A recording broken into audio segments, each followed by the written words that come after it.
Let's go, let's go, let's go. Welcome to another edition of Chalk Talk with your host, me, JB. I'm here with Martinsburg's Coach Sherman. How are you doing, Coach? Doing well. Thanks for having me.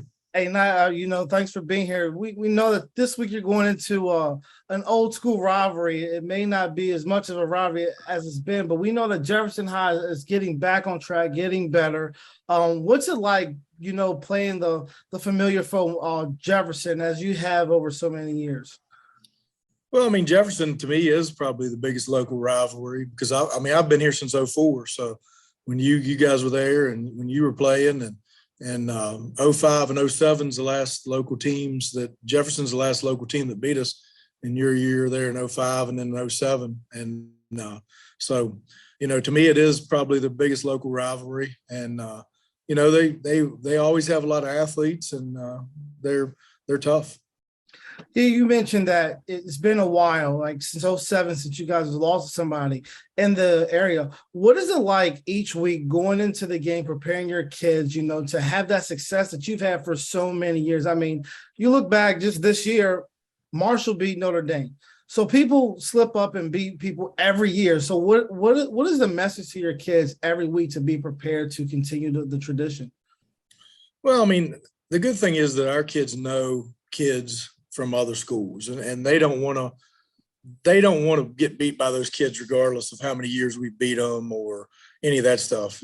Some of these kids weren't born the last time we lost to some of the local schools. So, they don't even know that there's a Berkeley County trophy that's down here in our trophy case and, that kind of stuff. So, we remind them of that stuff, but they still don't want to lose to their buddies. And one thing with social media and things like that is now all these kids know each other. Back when I was in school, we may have known of or run into somebody at the mall or like that, but now they're all following each other. They all know each other. They, some of them train together, throw together, and, say like Shepherd's got, a lot more kids coming from the area down there.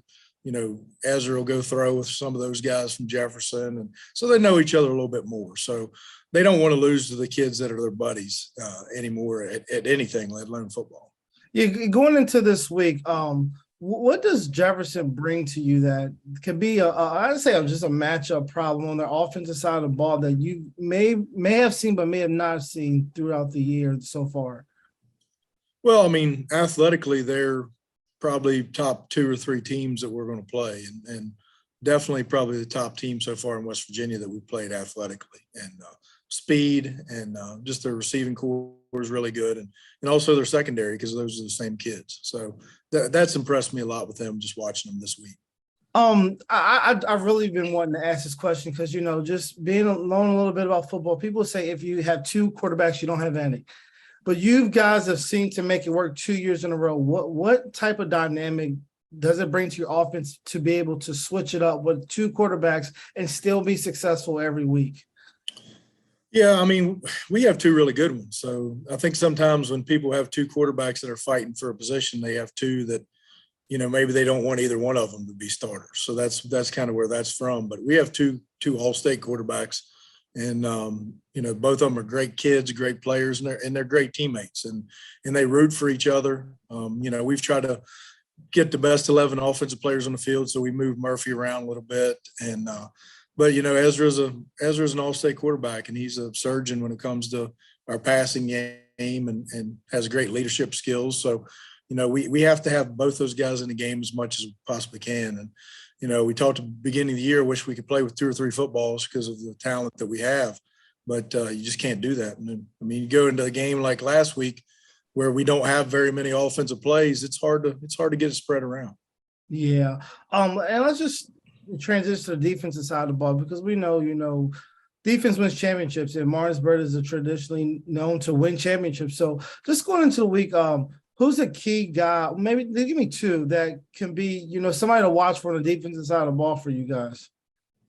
Well, one guy was starting the back end, and Jameer Hunter. And Jameer is more of an offensive type guy. I mean, he'll tell you he's more of an offensive type guy, but the buy-in that we've had from him because of some injuries the last couple of weeks has been really, really good. I mean, he's taking coaching, and he's kind of stepping out of his comfort zone to be a defensive player. and had a couple big interceptions for us 2 weeks ago. And he's really coming on really strong there in the back end. And then, on the front end, I want to talk a little bit about EJ Hendricks. He was injured at the beginning of the year. I thought he was going to be our best two-way lineman coming into the season, and had some injury trouble at the beginning of the year.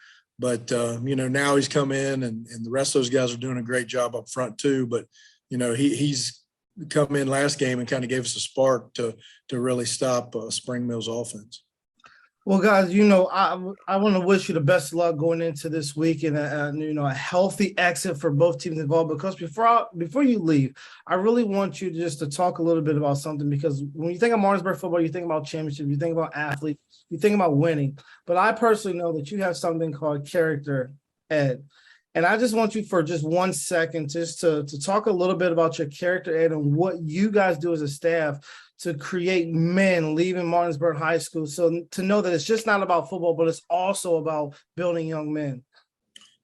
Yeah, and that's, when I took this job, and Coach Walker's instilled it even before that, but it's all about player development. And when we talk about player development, it's not just football development.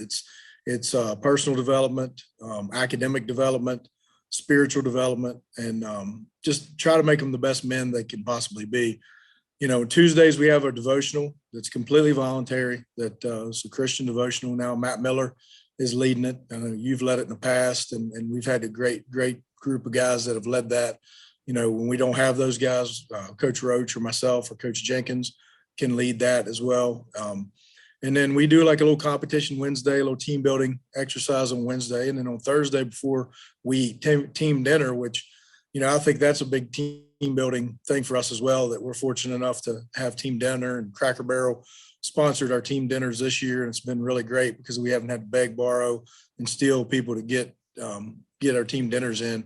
But we do a character ed every Thursday before that team dinner. And it's either about social media or about respecting women, or, about recruiting process, and just the things that they need to know to further them in life and as an athlete and a person. Hey, well, I just wanted to shine light on that, because I got personal experience with that. And I just wanted people to know that it's not always about just winning football. But Coach, as I said before, we wish you the best of luck. Here at Home Team Sports, we want to see our kids succeed both on and off the field. And I think you do a good job of doing that at Martinsburg. And we look forward to airing you guys and just broadcasting you guys on Friday night. Well, we appreciate the coverage, and I think you guys are doing a great job. And thanks for having me on. Thank you.